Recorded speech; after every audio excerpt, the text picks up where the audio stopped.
En una serie de breves documentales le mostraremos cosas que pueden no ser nuevas para usted, pero lo haremos a través del tercer ojo. Tercer ojo. Un verdadero veterano.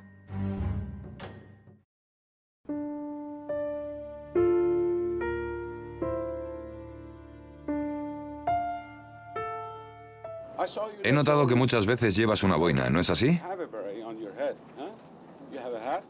Sí, a veces llevo una boina. Otras veces llevo... depende de... Desde que hicimos una representación de Wallenstein, me dejé crecer el cabello. Así que en Wallenstein normalmente llevo una banda en la cabeza. Pero es que en la obra me represento a mí mismo en Vietnam, ¿sabes? Era un frío día de diciembre de 1969 cuando subí a un avión rumbo a Vietnam. Lo primero que recuerdo haber oído fue al capitán por el altavoz diciendo: abajo está la costa del sur de Vietnam, y recuerdo mirar abajo por la ventana y ver playas hermosas con palmeras y esas cosas, y entonces pensé, bueno, supongo que esto no estará tan mal. Esa impresión no tardó en desvanecerse. Muy pronto descubrí los cráteres enormes de los bombardeos por doquier. Cráteres gigantes, era como la superficie de la luna en algunas partes.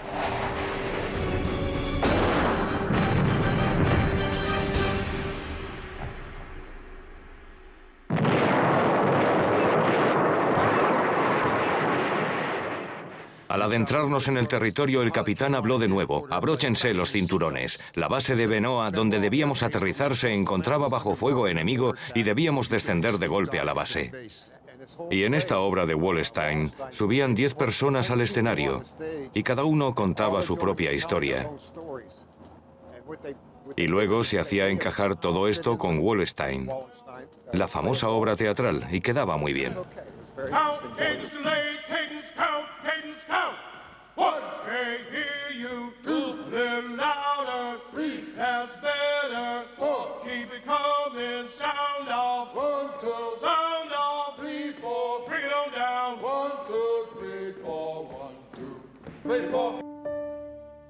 ¿Quién fue Wallenstein? Wallenstein era un general famoso en la Guerra de los 30 años o algo así. Comenzó en 1618, eso es. Y a Wallenstein lo mataron, lo asesinaron. El papel que represento, de lo que hablo, es sobre mis experiencias en Vietnam, donde, por ejemplo, en 1969, cuando estuve ahí, unos 100 oficiales y sargentos fueron asesinados por sus soldados. ¿No fueron 1000? No, los 1000 fueron por toda la guerra. 100 oficiales y sargentos asesinados por sus propios hombres con granadas. Eso se convirtió en todo un fenómeno en la guerra de Vietnam, que a medida que avanzó, para 1969 estaban... todo el mundo, todos los soldados estaban en contra de la guerra, todos los que conocía. Si apoyabas la guerra en Vietnam, te miraban como si estuvieras chalado. Nuestra mayor lucha, mi mayor lucha allí no fue contra el Vietcong, fue contra nuestros oficiales.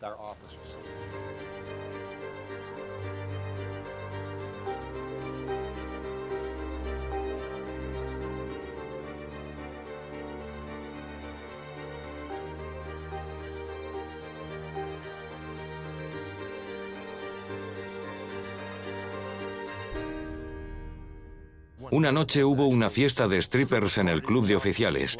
Trajeron a chicas americanas en avión, lo que llamaban ojos redondos, chicas blancas para la fiesta de strippers. En fin, cuando nuestro comandante volvió a su recámara,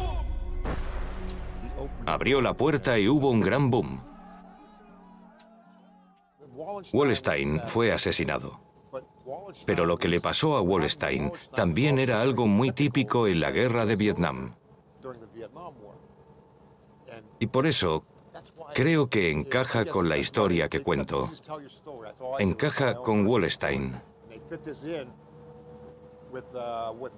Y me parece interesante porque la mayoría no quiere hablar sobre este capítulo de la historia.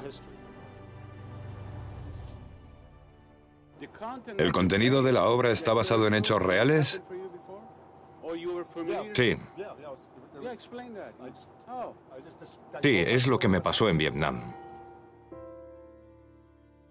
Muchas cosas pasaron en Vietnam y una de ellas fue el número de muertos.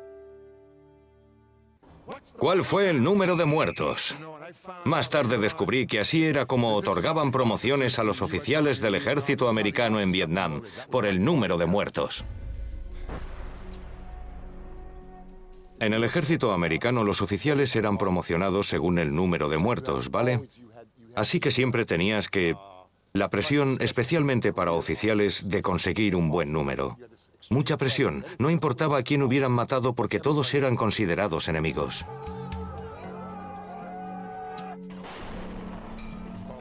Tras la masacre, nuestros comandantes se contagiaron de la sed de sangre como vampiros. Querían más muertos, presionaban a nuestro pelotón. Más muertos, más muertos. Si no subíamos el número, comenzaba el acoso. Nos molestaban por el corte de pelo, una mota de polvo en las botas, por cualquier mierda estúpida, ¿sabes? Y eso nos llenaba de ira. Juzgaban a los oficiales en base al número de muertos. La mejora del rango del oficial dependía del número de vietnamitas asesinados por su unidad. Así se juzga el éxito o el fracaso en la guerra. Es como un modelo empresarial, como si produjeras algo en una fábrica, pues el ejército americano produce muertos. Y para nosotros, ser soldado se convirtió en algo asqueroso. Dejamos de hacerlo, no queríamos ser parte de eso. Pero como para los oficiales el número de muertos representaba un ascenso potencial, comenzaban a presionar a los soldados por estupideces, en especial a los soldados negros. Es decir, nos molestaban por el cabello, por esto, por lo otro, por cualquier cosa.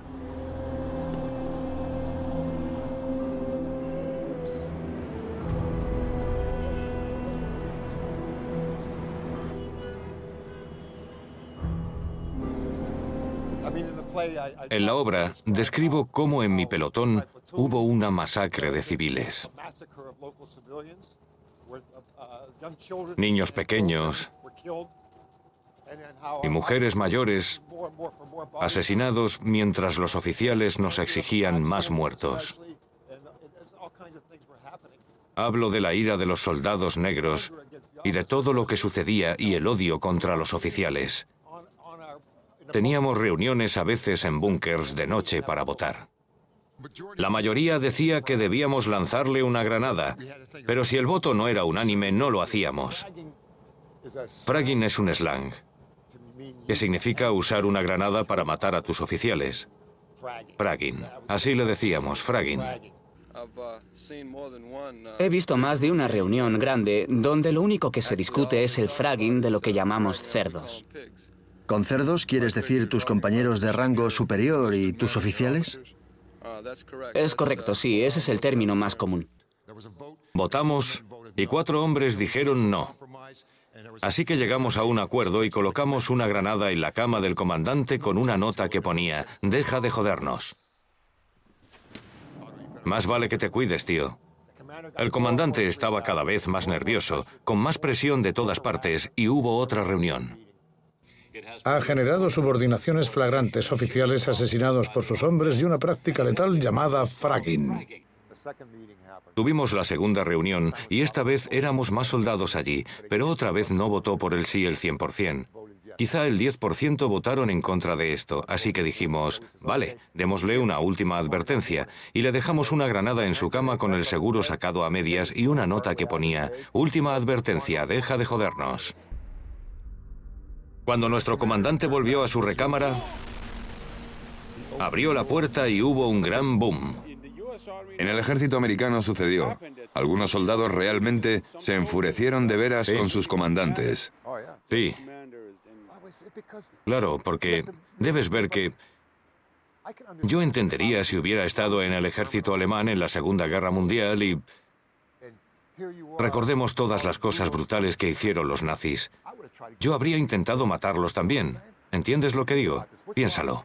¿Es incorrecto matar a alguien que está matando a otros? ¿Qué harías al respecto? No tienes opción. Piénsalo. ¿Qué me dices de Irak? ¿Ha ocurrido eso alguna vez en Irak? Sí, hubo un fragging. El primer fragging en la guerra de Irak se dio el segundo día de guerra. Un musulmán afroamericano llamado Hassan Akbar. Él fue acusado de lanzar granadas en las 4 tiendas de campaña. Granadas de mano automáticas que llegaron a matar a 2 oficiales.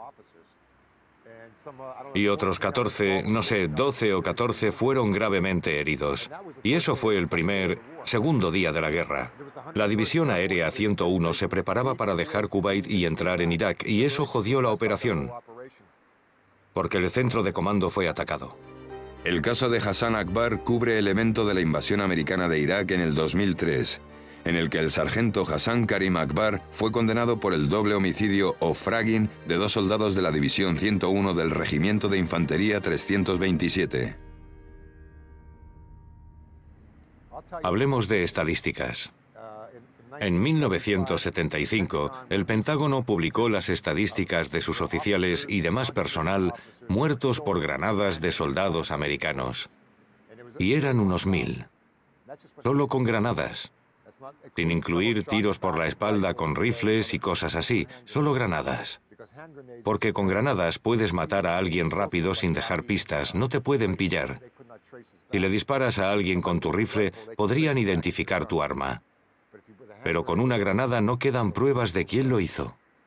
Como la granada de fragmentación es el arma más usada, los violentos ataques a oficiales se conocen como fragging.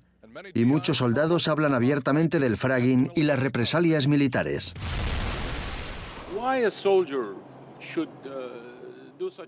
¿Por qué habría de hacer algo así un soldado?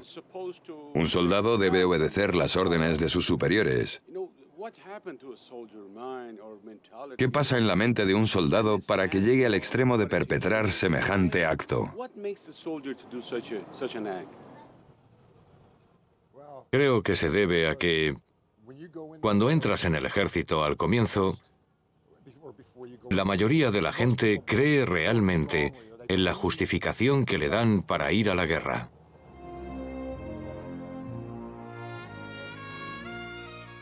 La mayoría de los americanos entraron en la guerra creyendo que luchaban por una causa justa. Pero cuando llegó a su fin, 58.000 americanos estaban muertos. Y el país estaba dividido, amargado y desencantado. Así que te alistas y vas a la guerra y piensas, un momento, esto no es una causa justa. No estamos ayudando a esta gente, la masacramos a diestra y siniestra, solo matamos sin razón. Y descubres por ti mismo que te han usado y engañado por todo el sistema. No solo por la milicia, sino por todo el sistema. Por nuestros profesores de bachillerato, los medios de comunicación, todos. Los sacerdotes y la iglesia, todos nos mintieron. Todos nos mintieron. Dijeron que era una causa justa cuando Vietnam, y vi con mis propios ojos que Estados Unidos no tenía por qué estar ahí, ¿sabes? Y aprendes, entiendes que los vietnamitas y el Vietcong estaban bien organizados, tenían el apoyo popular. Ellos eran el pueblo. Política y militarmente estaban bien organizados. Yo les tengo mucho respeto porque nosotros teníamos la tecnología y ellos nada más que lo que nos podían robar, o armas de baja calidad, y sin embargo nos ganaron. Para mí eso fue una revelación.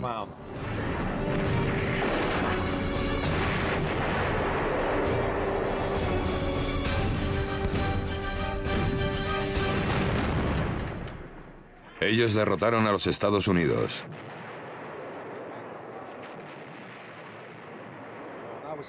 Les estoy agradecido.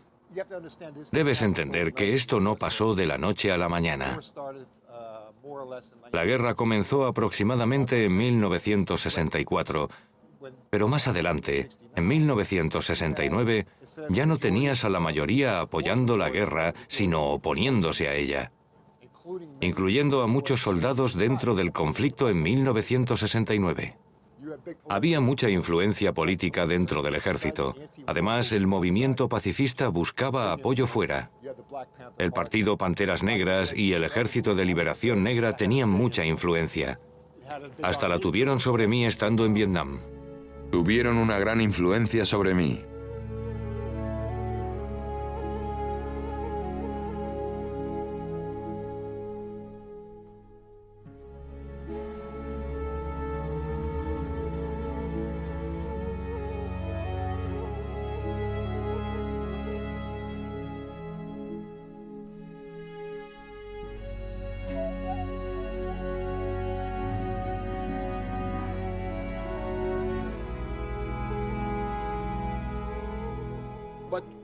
Pero cuando te alistaste no tenías ese sentimiento de odio hacia nadie por ser engañado.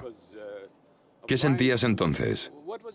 Cuando yo me alisté, durante la guerra de Vietnam en los años 60, el ejército americano reclutaba a la gente a la fuerza.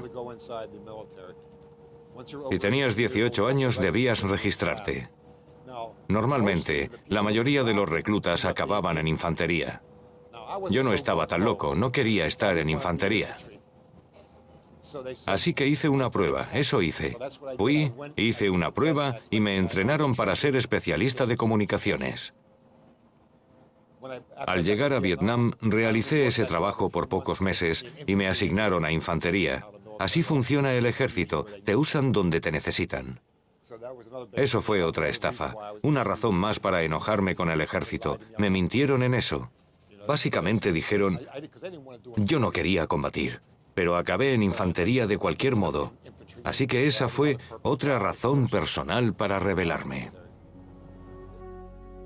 ¿Se sienten orgullosos todos los veteranos y soldados americanos en servicio o tienen otros sentimientos?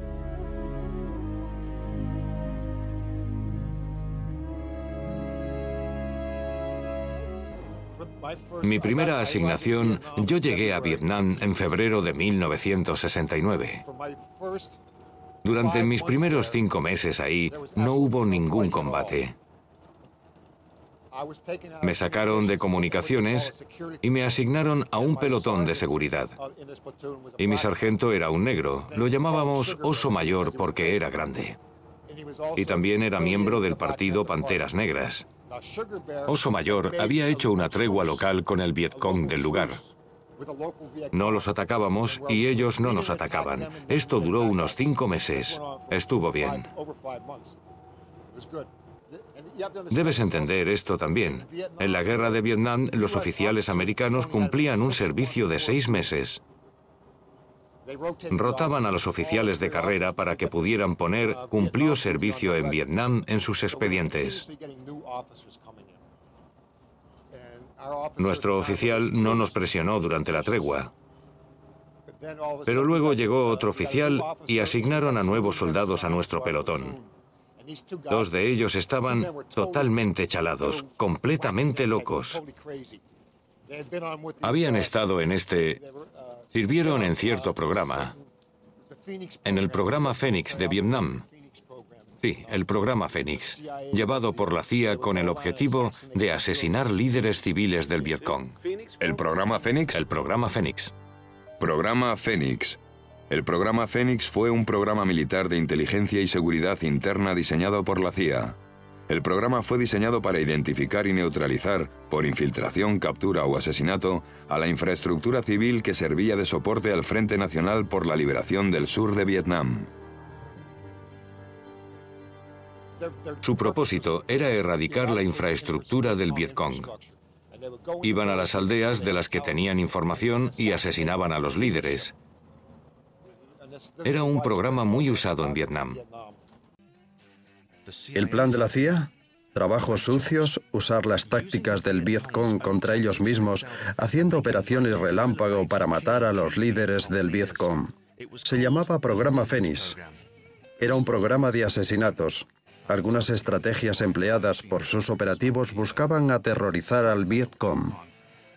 Hacían una redada nocturna y secuestraban a varios sospechosos de ser miembros del Vietcong. Los subían a helicópteros y lanzaban a uno para hacer que el otro hablara. O podían simplemente matar de hambre a un sospechoso. Y como decía, 2 de los nuevos en mi pelotón salían en esas misiones y estaban flipados, fritos. Los llamábamos fritos.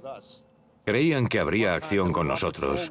Y un buen día que íbamos patrullando por la aldea y todo estaba bien, estábamos en paz con los aldeanos, charlando y repartiendo suministros y eso, pasamos por una casa de ancianos y estos dos abrieron fuego con sus M16 contra los civiles.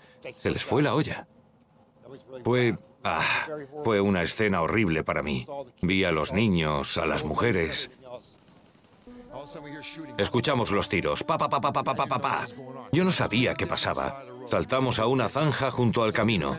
Una zanja llena de agua. Súbitamente, uno de nuestros hombres vuelve corriendo a la aldea. Para cuando volví ahí, mi sargento estaba ahí protegiendo. Estaban dos hombres de pie con sus M16 disparando hacia la aldea. Mis otros compañeros querían matarlos, pero el sargento los protegía. ¿Lo viste con tus propios ojos? ¿Estabas Sí, allí? estaba patrullando. ¿Que si estaba en shock? Por supuesto. No podía creer lo que pasaba. Eso fue... Recuerdo al sargento. Estos dos estaban apuntando sus M16 a los aldeanos, rodeados de casquillos, y ya no tenían munición. Solo se oían los clics. Y ese sargento está de pie justo entre mi pelotón y estos hombres. Los está separando porque mis colegas querían matar a esos dos ahí mismo. Era una locura. Veo esta pequeña casa de ancianos. Me acerco y veo a una vieja mujer con la que acababa de hablar minutos antes. Su cabeza estaba abierta. Fue muy impactante porque resaltaba el blanco de sus sesos. Resplandecían. Era muy extraño. La otra mujer recibió un disparo por la espalda y tenía el pecho reventado. Unos niños lloraban de un lado y otros estaban en silencio total. Eché la vista a un lado y vi a una anciana con la que había hablado. Tenía la cabeza abierta, así, toda abierta. Y pensé, no es verdad, esto no puede ser verdad.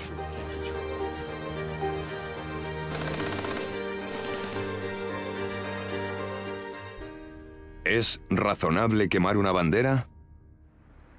Bueno, es cierto que hay gente en muchos países del mundo quemando la bandera americana. Eso tiene sentido. Pero dentro de los Estados Unidos, eso es parte de las protestas contra lo que hace el gobierno. Quemarla es algo simbólico.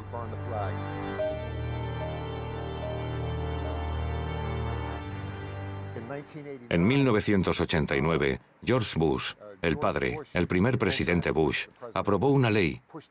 Forzó al Congreso a aprobar una ley diciendo que era ilegal quemar la bandera y te podían encerrar por hacerlo.